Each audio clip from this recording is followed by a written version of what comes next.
En la década de los años 60 del siglo pasado, se emitió un programa de televisión aquí en España titulado ¿Quién dice la verdad? ¿Quién dice la verdad? Y en este programa los concursantes escuchaban 3 versiones diferentes de un mismo relato. Y cada versión era narrada por una persona distinta, pero con el mismo nombre. Llamémosle Juan. Juan se ponía de pie y el concursante que hubiera acertado ganaba el premio. Si pidiésemos hoy a la gente que escogiera no al verdadero Juan, sino al Jesús verdadero, seguro que muchas personas escogerían al Jesús buena persona, ¿cierto? Para otros sería este Jesús revolucionario que murió como un criminal. Un gran número de mormones y testigos de Jehová escogerían al Jesús que, según ellos, es hermano de Satanás. Para otros el Jesús escogido sería ese pobre y desgraciado.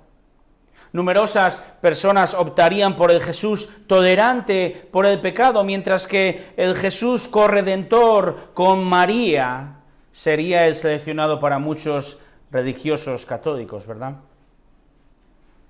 Y curiosamente, para muchos millones de personas en este mundo, ningún Jesús sería elegido, porque dirían que simplemente Jesús nunca existió. Gracias a Dios no tenemos que depender de lo que la gente piensa de Jesús. Gracias a Dios la Iglesia no tiene que elegir al Jesús que más convenga. Y digo esto porque el apóstol Juan ya nos sacó de dudas hace 2000 años, hace 2000 años, porque Juan ya hizo y contestó la pregunta. ¿Puede ponerse en pie el verdadero Jesús, por favor? Y hizo la pregunta y la contestó escribiendo, movido por el Espíritu Santo, acerca del verdadero Jesús en su Evangelio, en el Evangelio de Juan. Y el objetivo de Juan es muy simple, de hecho nos lo dice él mismo, capítulo 20, versículo 31. Allí mismo Juan, al final de su capítulo, dice, os he escrito estas cosas para que creáis que Jesús es el Cristo, el Hijo de Dios, y para que al creer tengáis vida en su nombre. Este es el propósito de Juan a la hora de escribir acerca de Jesús, mostrar al Jesús verdadero, que es efectivamente el Cristo, el escogido, el enviado, y que todo aquel que cree en él tenga vida. Juan desea que el verdadero Jesús se ponga de pie para que crean en él, para que crean que él es el Cristo, el escogido para salvarnos de la culpa y de la tiranía del pecado, y recibamos vida eterna.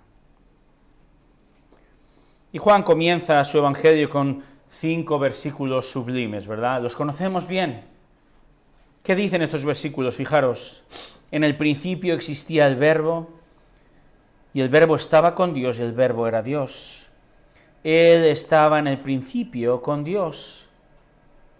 Todas las cosas fueron hechas por medio de Él, y sin Él nada de lo que ha sido hecho fue hecho. En Él estaba la vida, y la vida era la luz de los hombres, y la luz brilla en las tinieblas, y las tinieblas no la comprendieron. En esta mañana vamos a estar meditando en este texto, y en este texto vamos a descubrir 3 realidades que demuestran que el verdadero Jesús es el Cristo. 3 realidades que nos muestran que Jesús es Cristo y nos mueven a creer y a adorarle como único Salvador. Esta es la primera realidad. La encontramos en los versículos 1 y 2. El verdadero Jesús es Dios. El verdadero Jesús es Dios. Y Juan no pierde ni un segundo, ¿verdad? No dice ni buenos días.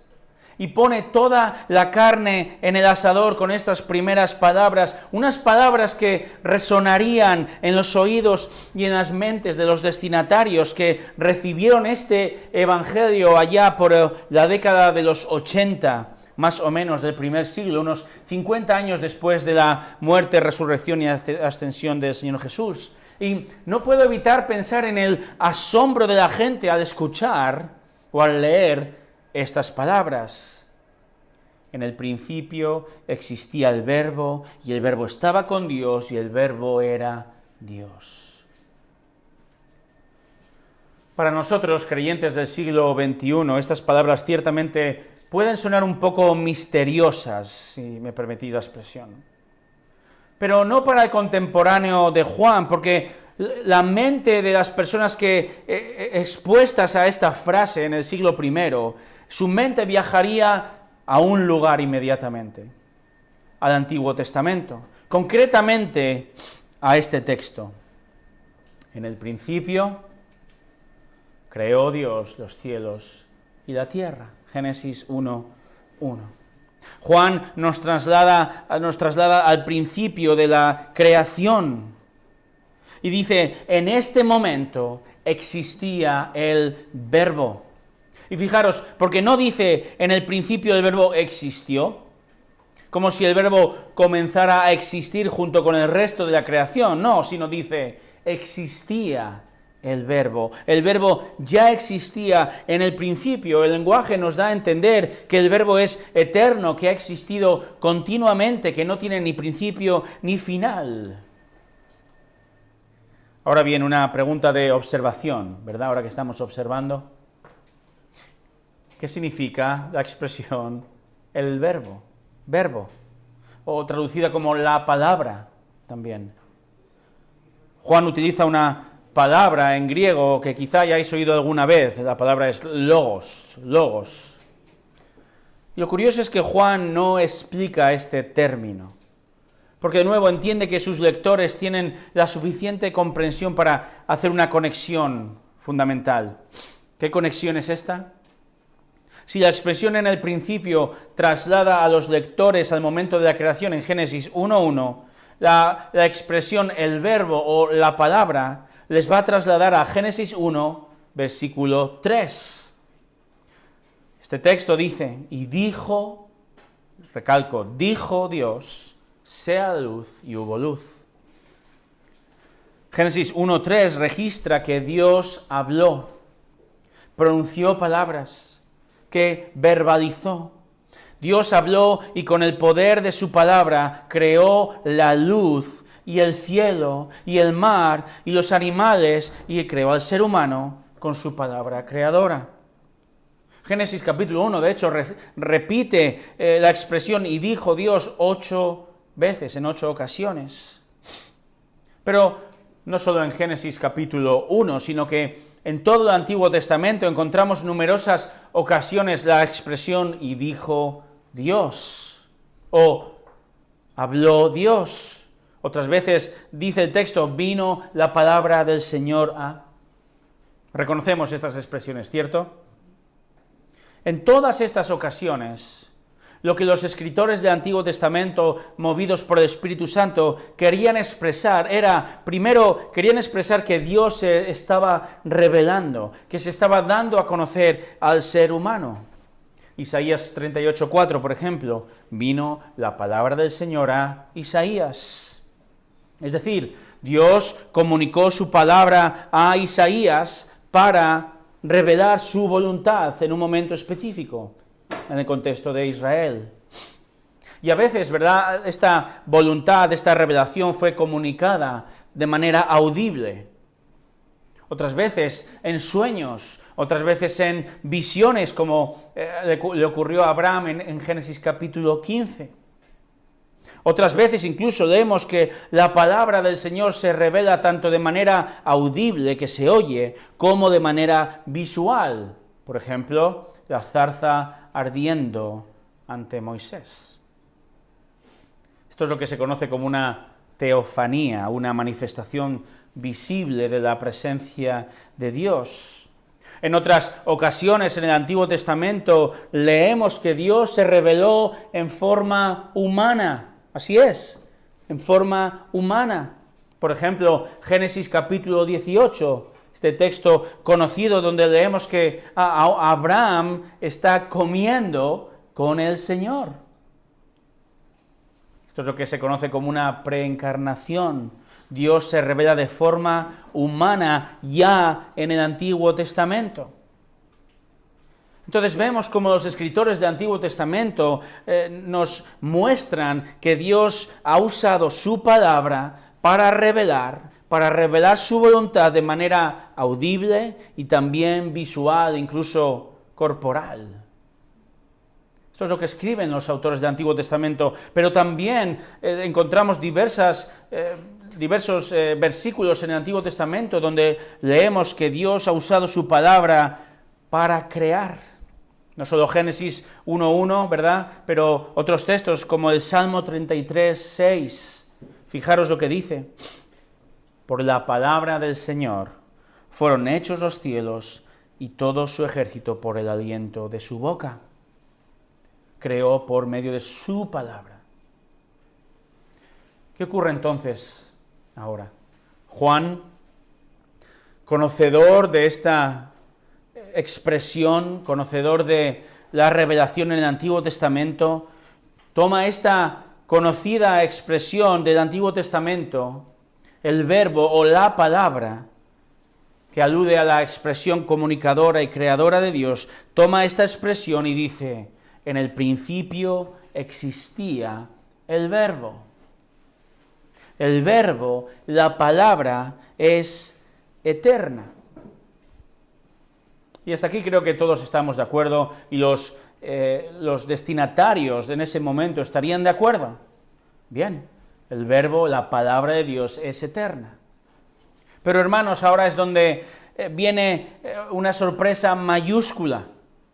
Porque Juan continúa, fijaros, y dice: y el verbo estaba con Dios. Espera, Juan. Pero ¿no acabas de decir que el verbo ya existía, que es eterno? Amén. Obviamente, Juan, te debes referir a Dios, quien se ha revelado, se ha comunicado a lo largo de la historia. Amén, amén. Pero, ¿cómo que el verbo estaba con Dios? Bueno, con es una preposición, ¿cierto? Y con quiere decir junto a. Prácticamente quiere decir cara a cara en este contexto. Entonces lo que Juan está diciendo es que el verbo existía eternamente junto con el Dios del Antiguo Testamento que se ha revelado. Juan está diciendo que ambos, Dios y el verbo, siempre han existido juntos. Lo cual nos da a entender que ambos, la persona de Dios Padre y la persona del Verbo, han existido desde la eternidad. Pero un momento, porque aquí no acaba la cosa. Si Juan ya había abierto los ojos de sus destinatarios, ojos como platos, ahora llega la traca final, porque dice a continuación: y el Verbo era Dios. Casi me imagino al anciano Juan sonriendo al escribir estas palabras, imaginando la reacción de la gente, porque Juan está abriendo la caja de Pandora, afirmando que el verbo es eterno y que está con Dios, pero no solo eso, sino que el verbo es Dios. O era Dios, dice el texto. Y por era no quiere decir que antes era y ahora no lo es, sino que desde la eternidad el Verbo ha sido Dios de la misma manera que Dios Padre siempre ha sido Dios. Entonces lo que el Señor está revelando en este texto por medio de Juan, hermanos, es que la segunda persona de la Trinidad es divina. El Verbo es divino. El Padre es Dios, amén. Pero es que el Hijo, el Verbo, también es Dios. Y la relación entre el Padre y el Verbo es una relación de profunda intimidad. Profunda intimidad. Ellos han existido siempre, desde la eternidad, en profunda relación. Entonces dirían los destinatarios orgullosos, judíos monoteístas, dirían entonces ahora, bueno, Juan, ¿estás diciendo que hay dos dioses? Eres un hereje. Eres un hereje.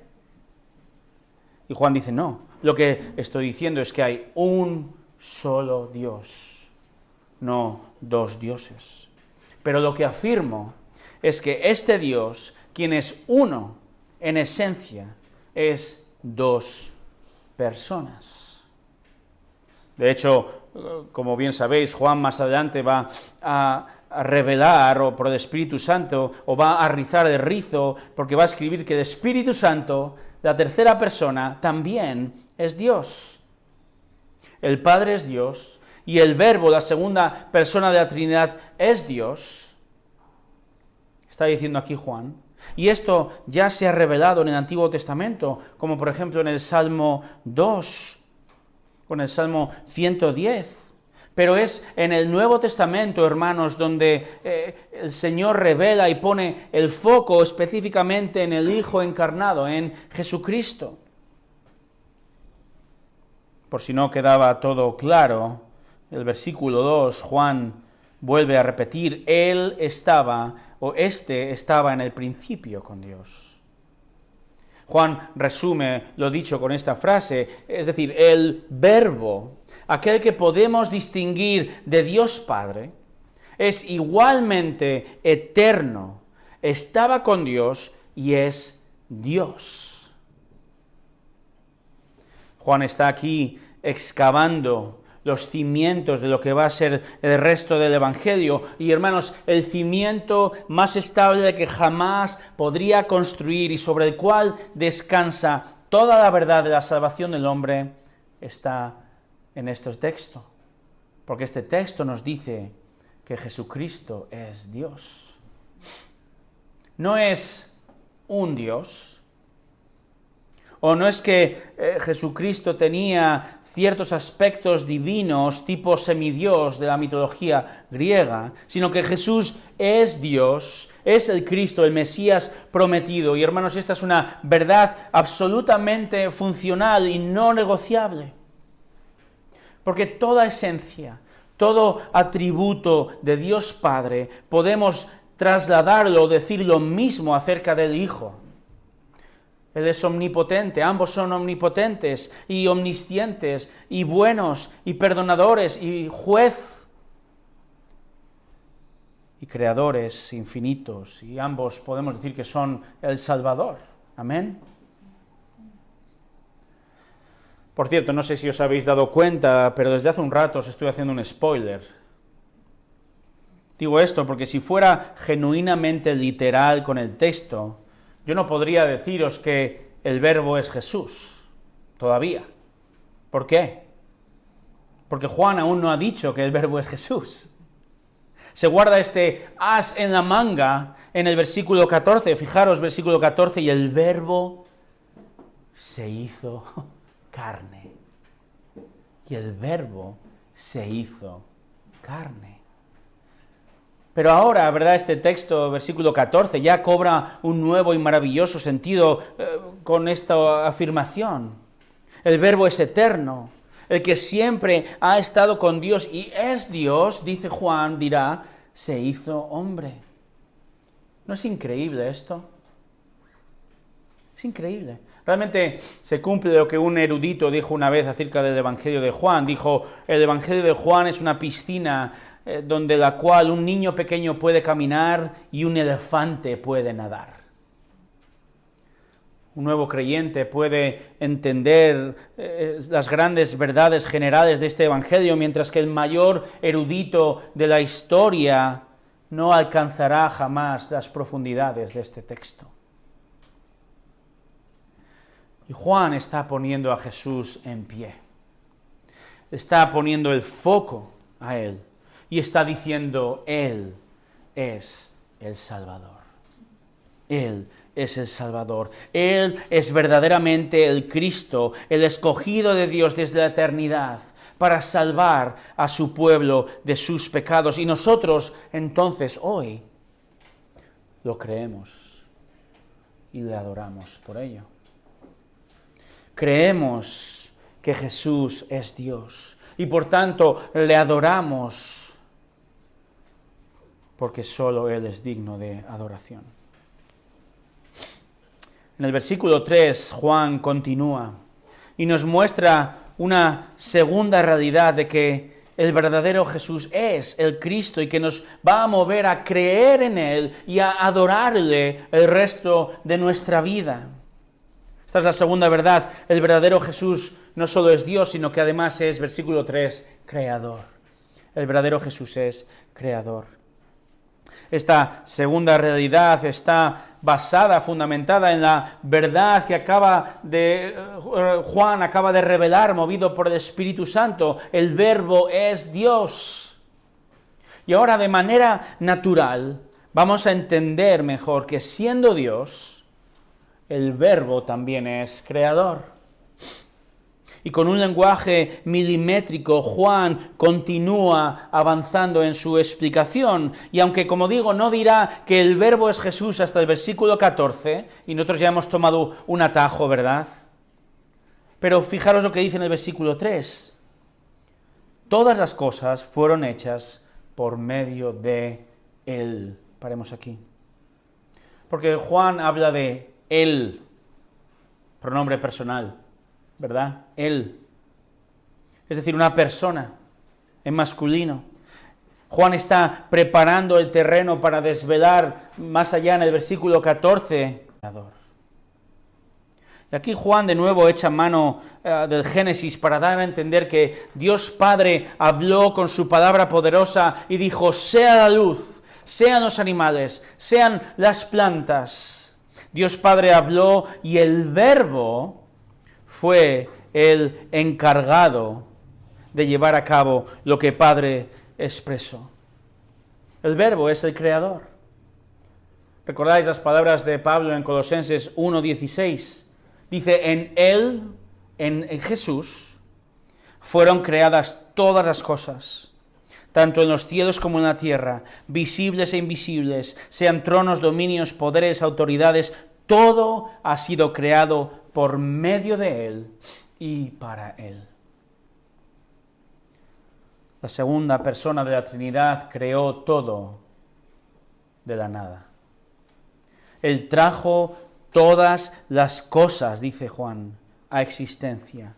Y creó, como acabamos de leer en Colosenses, Él ha creado todo lo que vemos, las montañas, las plantas, el hombre, ¿verdad?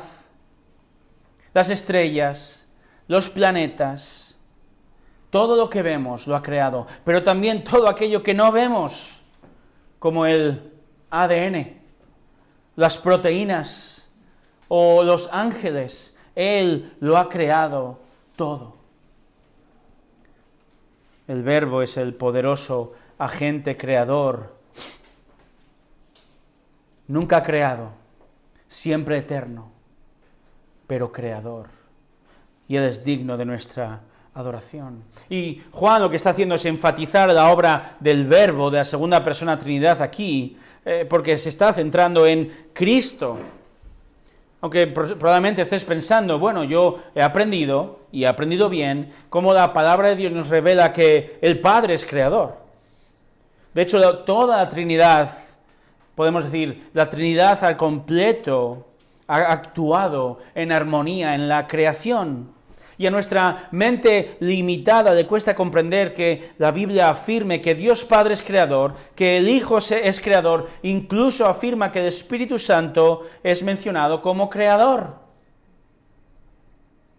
Es complicado. El teólogo Millar Erickson usa un ejemplo que puede ayudarnos con esto.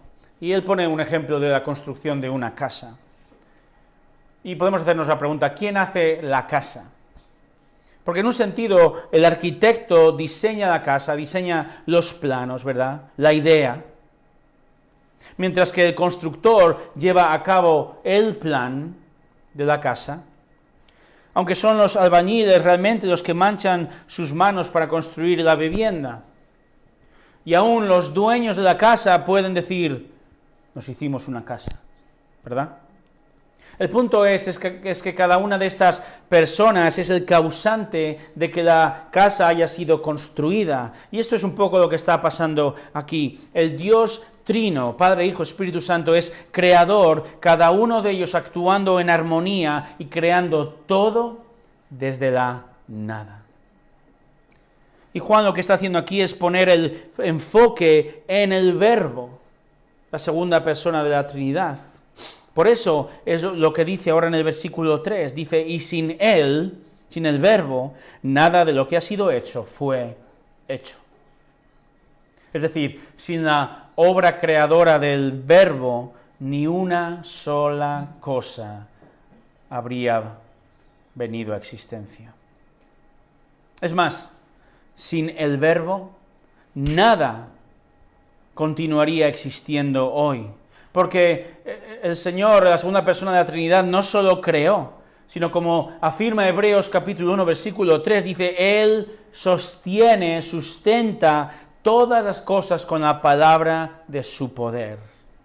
Todo sigue existiendo porque lo sustenta hoy, lo crea y lo sustenta. Ahora, otra pregunta de observación, hermanos. La pregunta es, ¿por qué Juan pasa de hablar del Verbo como divinidad, como Dios, a hablar ahora del Verbo como creador? Bueno, la respuesta es la siguiente. La causa, hermanos, es que el Verbo, la obra del Verbo, es la de darnos a conocer al Padre más y mejor. Fijémonos, Juan habla del Verbo como Dios creador, porque al crear, Él nos ha revelado a Dios ya, ¿verdad? ¿Recordáis que dice el Salmo 19, versículo 1? Los cielos proclaman la gloria de Dios. ¿Recordáis lo que dice Romanos capítulo 1, versículo 20? Dice, desde la creación del mundo, sus atributos invisibles, su eterno poder y divinidad se han visto con toda claridad. ¿Recordáis cómo se llama esto? Revelación natural, ¿verdad? Ahora, ¿es suficiente esta revelación natural para salvar?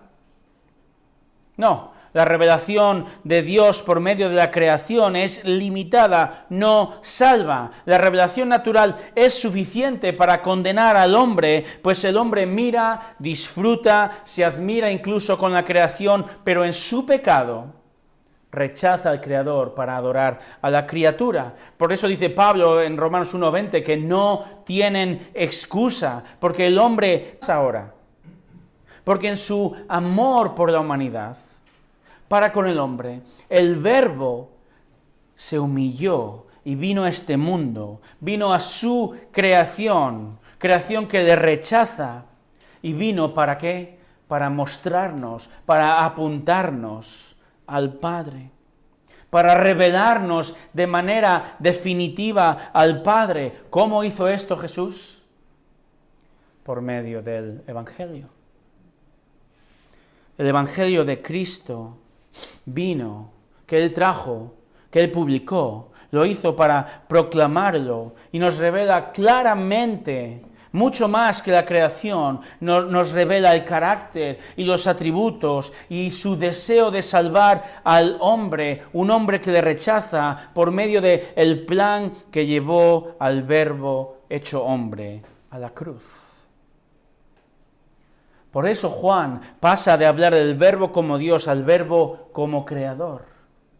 Porque no solo el Verbo creó el mundo que nos revela, ¿verdad?, acerca de Dios, como hemos leído, pero por medio de su mensaje, del mensaje del Verbo de Jesucristo, Él nos informa de tal manera de Dios y de su plan de salvación por medio de Él mismo, de Cristo, que al creerlo nos salva. Lo que Jesús va a hacer y Juan va a desplegar en su evangelio es lo siguiente. Jesús no solo creó, o la segunda persona de la Trinidad, o el Verbo no solo creó el mundo y todo lo que vemos y no vemos, sino que además, hermanos, Él va a crear nueva vida, un nuevo corazón por medio del Evangelio. El Verbo es el agente creador del universo, pero el Verbo crea nueva vida en aquel que cree en Él por medio de las buenas noticias reveladas por Él. Parafraseando Hebreos 1:1, Dios ha hablado, Él se ha revelado a sí mismo a lo largo de la historia de muchas maneras y en muchas ocasiones, como hemos visto, de manera audible, de manera visual. Pero, hermanos, su Hijo Jesús es la guinda del pastel de su revelación. Una revelación que salva a pecadores. Permitid expresarlo de esta manera. Dios ha deseado revelarse poco a poco a lo largo de la historia. Es como si comenzásemos viendo la televisión allá en los años 50, en blanco y negro, un tanto borrosa, pasando por el VHS. Mis hijos no saben de lo que estoy hablando, creo. ¿Verdad? El VHS, a un Laserdisc. ¿Os acordáis del Laserdisc? Luego el DVD. Y finalmente la alta definición 4K, y ya me he perdido de los números que se encuentran hoy, donde se puede ver con toda precisión el programa. De esta manera, Dios se ha revelado poco a poco y en Cristo podemos contemplar a Dios con toda nitidez. En Cristo podemos creer en el mensaje de Dios para salvarnos y darnos vida eterna. Este es el verdadero Jesús, es el Cristo. Esta es la realidad de quién es Él. El verdadero Jesús es Dios y el verdadero Jesús también es creador de lo visible y de lo invisible y creador de una nueva vida espiritual gracias al Evangelio. Estas son dos realidades que demuestran que Él es el Cristo, el Mesías, el escogido de Dios para salvar, y han de movernos a creer en Él y adorarle como único Salvador. Asimismo, los versículos 4 y 5 nos muestran una tercera realidad. El verdadero Jesús es luz. Jesús es luz. Dice el versículo 4, en Él estaba la vida, y la vida era la luz de los hombres. El apóstol dice ahora que la vida está en el Verbo, en Él estaba la vida. La vida, dice, reside eternamente en el Verbo. Y nosotros, sus criaturas, recibimos su vida, por eso los animales viven, por eso los ángeles viven. Y el hombre, por supuesto, recibió la vida de Dios. ¿Recordáis? Génesis capítulo 2, versículo 7 dice que el Señor Dios formó al hombre del polvo de la tierra y sopló en su nariz el aliento de vida, y fue el hombre un ser viviente. El Verbo es vida, y el Verbo ha dado vida. Dice el versículo 4, la vida era la luz de los hombres. Esta es otra referencia a Génesis 1:3, ¿verdad? Donde ya hemos leído cómo Dios dijo, sea la luz, y la luz fue hecha. Y esa luz, aquello que Dios creó primero, es la que permite la vida en la tierra, ¿no es cierto? Apaga el sol, nuestra fuente directa de luz, o disminuye la intensidad del sol. ¿Y qué ocurre? Este mundo se congelaría en unas pocas horas, todo perecería. Ahora bien, Juan ya es un viejo amigo, ¿verdad? Ya conocemos un poco después de estudiar sus 3 cartas, porque Juan aquí no solamente habla de que el verbo es vida y es luz física, sino que también comienza a dar a entender que se trata de algo más. Vida y luz físicas, amén, pero vida y luz espirituales también. Así, de la misma manera que el verbo tiene vida en sí mismo y ha dado vida a toda la creación, la luz de su evangelio da vida a los hombres que están muertos en delitos y pecados. Y es por eso ahora que Juan va a decir en el versículo 5, y la luz brilla en las tinieblas y las tinieblas no la comprendieron. Juan no solo es un experto en doble sentido, sino que también es un experto en palabras contrapuestas. En este caso nos presenta a la luz y a las tinieblas, ¿verdad?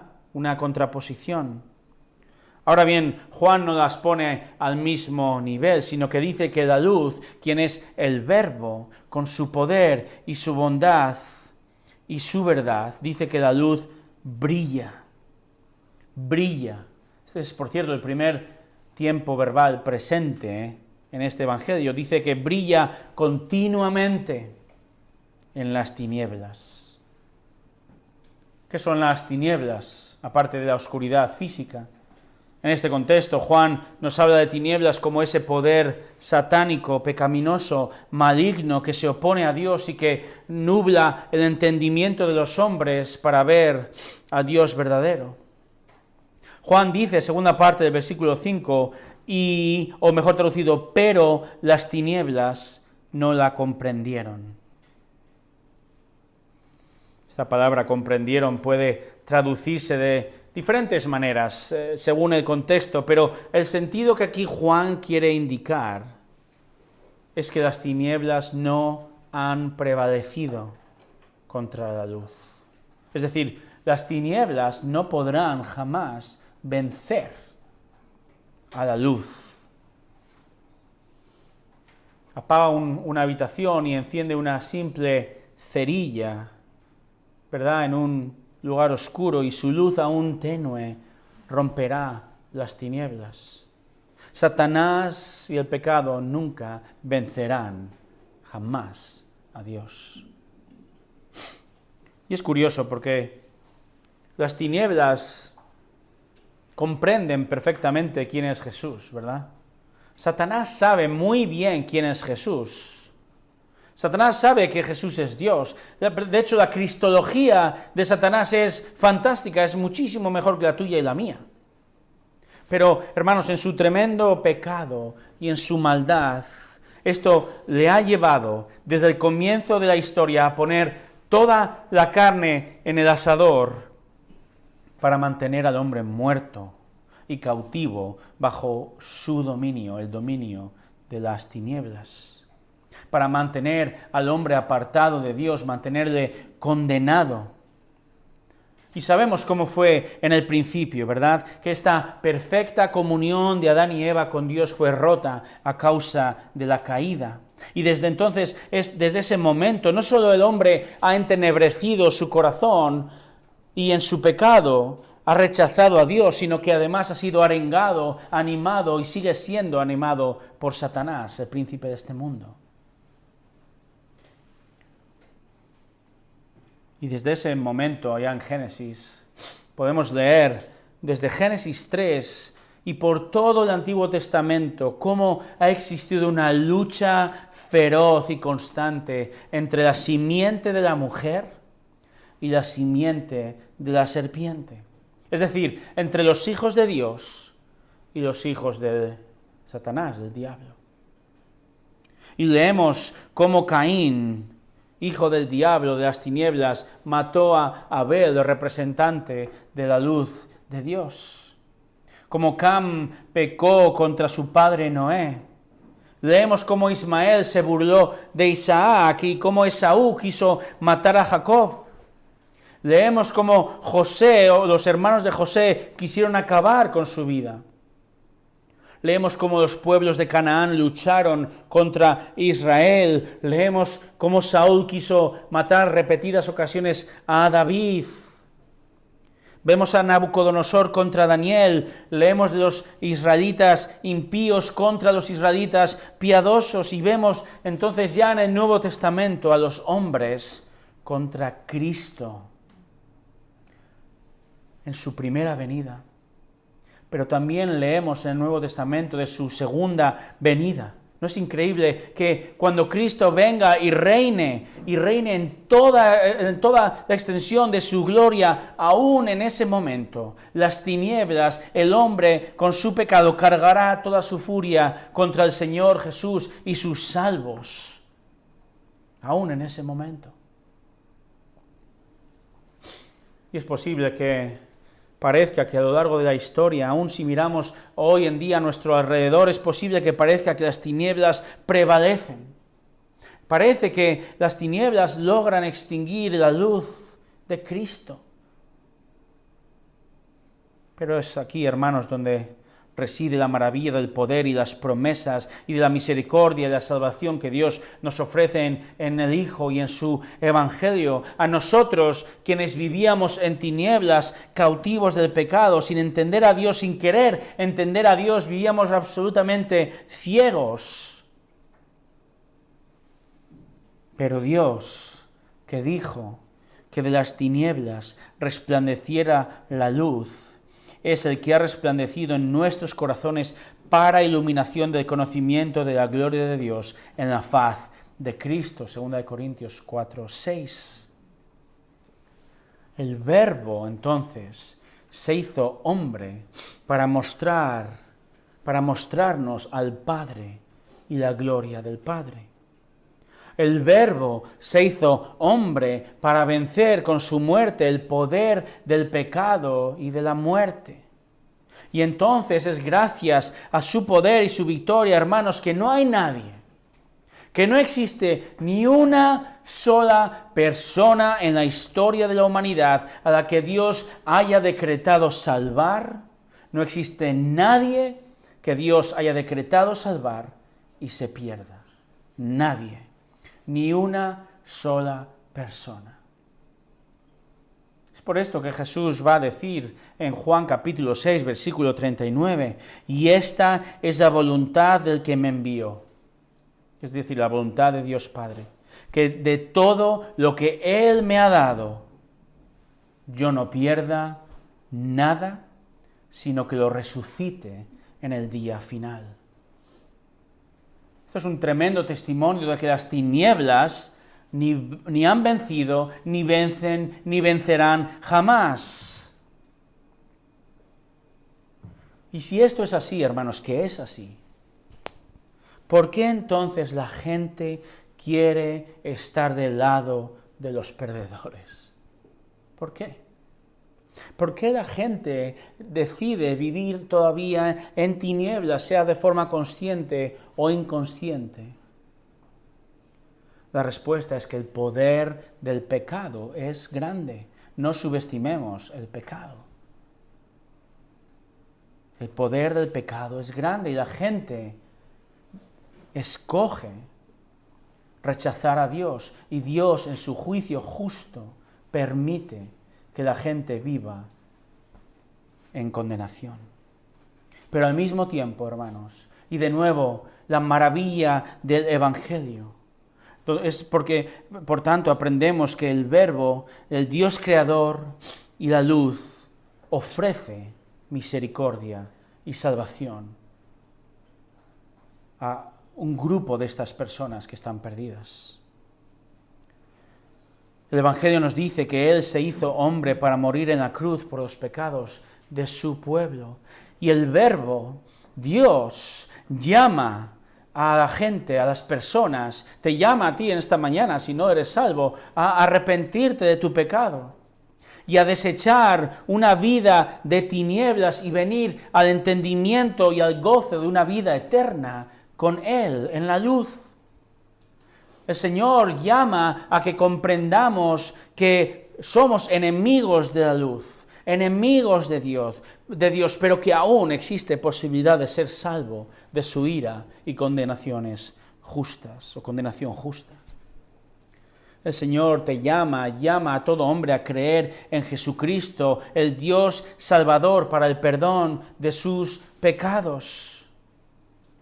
A venir a la luz de Cristo, el Verbo, a venir a Dios.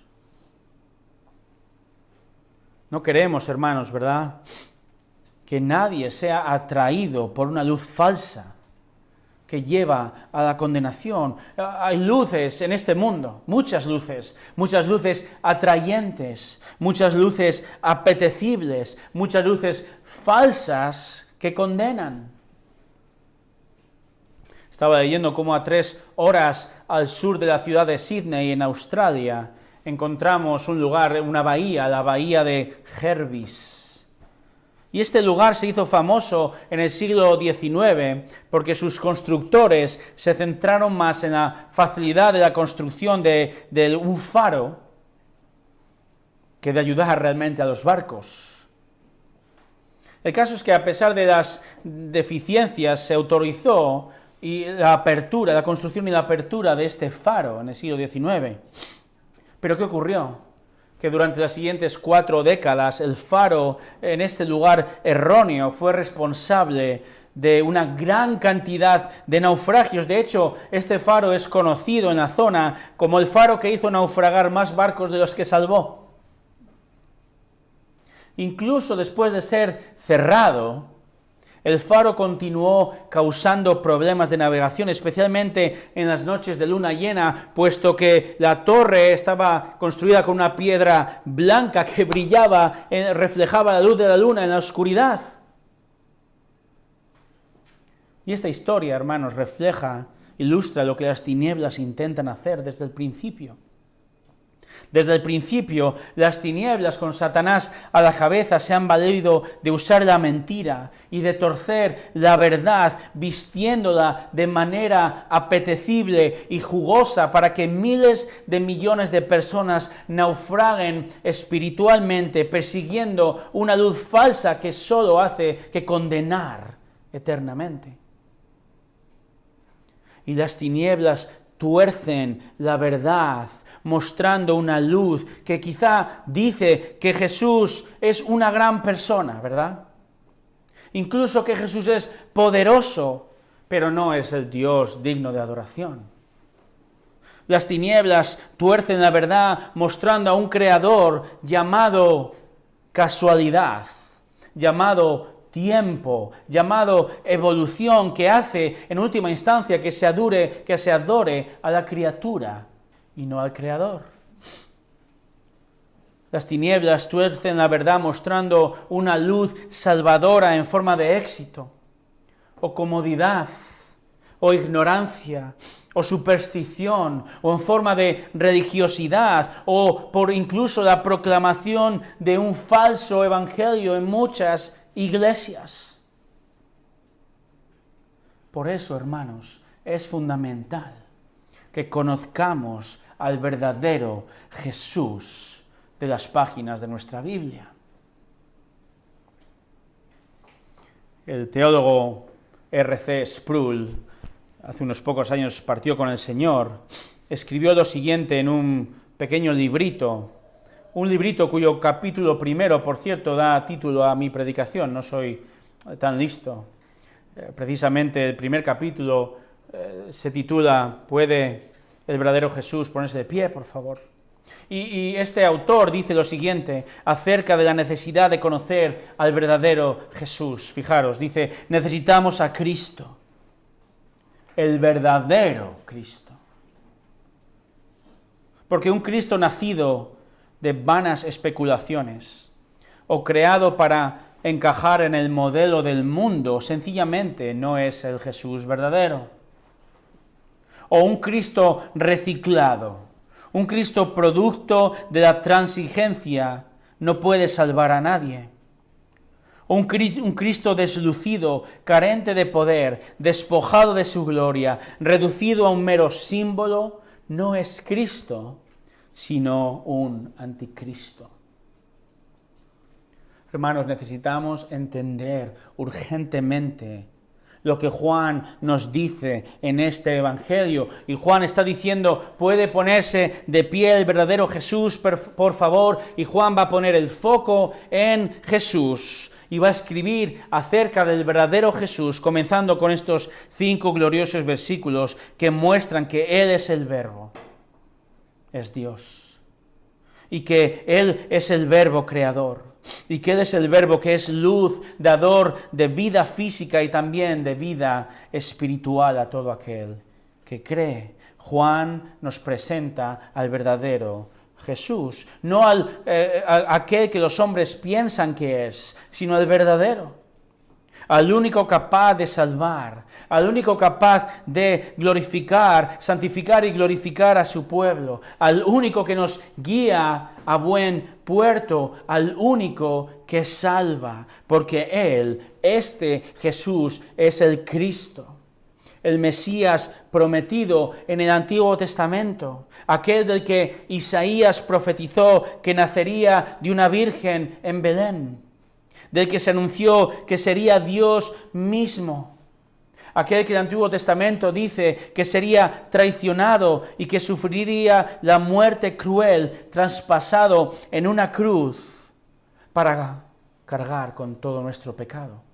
Aquel que Génesis 3 dice precisamente que aplastaría la cabeza de la serpiente de Satanás, de que el Salmo 2 o el Salmo 68 o el 110 dice que Él es el Rey conquistador y que va a volver en poder y gloria. Y muchas de las profecías del Antiguo Testamento ya se han cumplido en la persona y en la obra de Jesús, y el resto se cumplirán cuando vuelva. Porque Jesús es el Cristo, el Mesías, el escogido para salvar. Entonces, hermanos, ¿cómo hemos de responder nosotros hoy? Bueno, de tantas maneras, ¿verdad? Os voy a dar dos maneras de responder. Responde con admiración primero, con admiración. Porque Juan nos está presentando a un Salvador admirable. Juan está poniendo el foco en el verdadero Jesús y nos va a mostrar a un Dios glorioso e infinito, a un Dios condescendiente y misericordioso. Un Dios infinitamente humilde que entró y vino a su creación hostil para rescatarnos de las tinieblas. Entonces asómbrate, maravíllate, admírate del poder que tiene Jesús. Y asómbrate y admírate de poder conocer al verdadero Jesús en su palabra revelada. Es increíble que Él se haya revelado y nos haya revelado a Dios viniendo a vivir a este mundo y reflejándolo en este libro. Es increíble que por amor a nosotros, enemigos hostiles, que levantábamos el puño contra Él, es increíble que haya venido a salvarnos.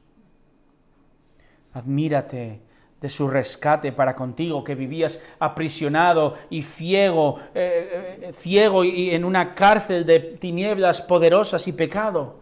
Admírate de que Él ha vencido y te ha arrancado del dominio de las tinieblas y te ha puesto en el dominio, en el reino de luz.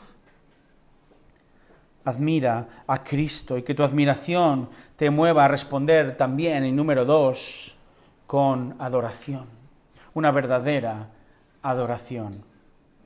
Adora a Jesús, porque Él es el Verbo, Él es Dios, Él es digno de adoración. Y hermanos, el Padre y el Espíritu, ¿sabéis qué? Ellos no se ponen celosos de que adoremos a Jesús, porque como Juan nos va a mostrar, tanto el Padre como el Espíritu Santo van a poner el foco en el Hijo. Por tanto, adoramos a Jesús, le adoramos con nuestra mente, con nuestro corazón, le adoramos con nuestro canto, con nuestra obediencia a su palabra, y le adoramos, hermanos, proclamando el mensaje del Evangelio, la verdad del Evangelio a un mundo en tinieblas. Y hermanos, que nuestra proclamación entonces haga que su luz de salvación brille en los corazones de más y más personas liberadas del dominio de las tinieblas, que vienen a la luz, que vienen a la vida eterna, a una relación con el verdadero Jesús, el Cristo, aquel que es Dios, creador y luz que da vida a todo aquel que cree en Él. Oremos, hermanos.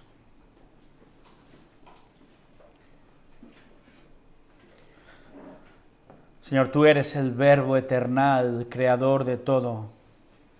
Eres don del Padre celestial. Eres el dador de la luz de la vida. Tú eres Dios. Señor Jesús, nos quedamos admirados, maravillados de tu amor por nosotros.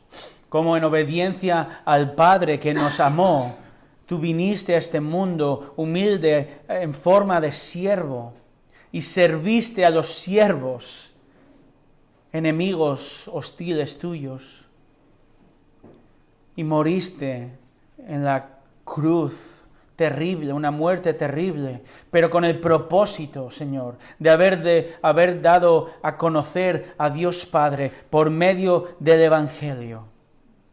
Y sufriste entonces toda la ira justa del Padre, pagando lo que nosotros, tus hijos, tu pueblo, merecíamos y seguimos mereciendo. Pero tú, Señor, te levantaste victorioso y reinas. Y hoy podemos, Señor, hemos sido declarados justos y podemos vivir victoriosos, siendo más y más como tú, una vida de buenas obras, de santificación, porque te admiramos y porque adoramos tu nombre. Jesús, tú eres Dios. Tú eres Dios. Y te damos gracias por tu amor por nosotros. Lo hacemos en el nombre de Jesús. Amén.